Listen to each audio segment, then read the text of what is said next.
2018 na lagi release pasuma khautein azik aphu malai changta khan tila khang sangka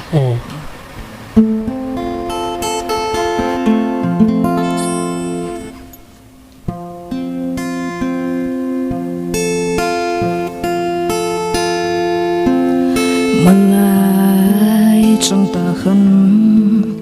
pulau ge lung mo hin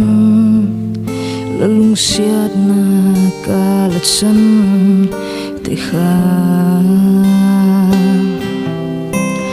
kasui lung akim nge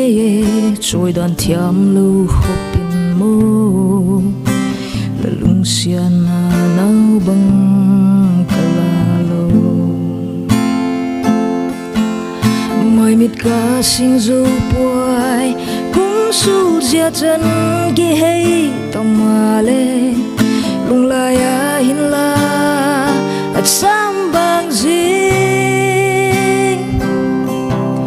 mi mai di na lom puai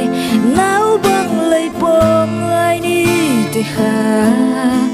bang tik nung ai ba ni ko lung suak dia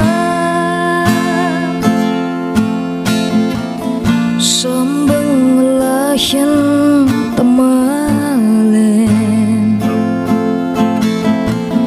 kian vang khờ vung đêm buai yo lời happy na vượt khăn mây khăn lệ cất thiên lai át sắp lâu gì lung cả xích buai năng cả tôn liam sa tin happy na adai thấy buai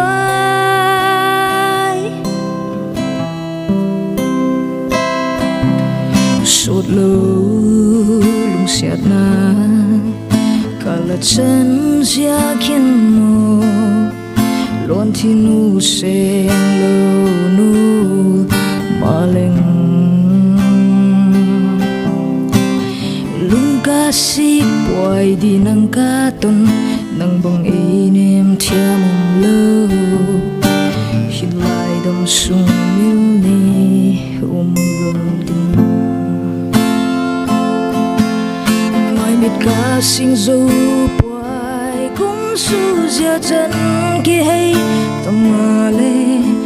lung la ya hin la sam bang zing mil mai di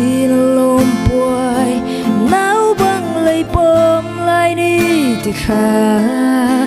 bang tik nang ai ba ni ko lung suak dia bang tik nang ai ba ni ko lung suak dia di pagi di pagi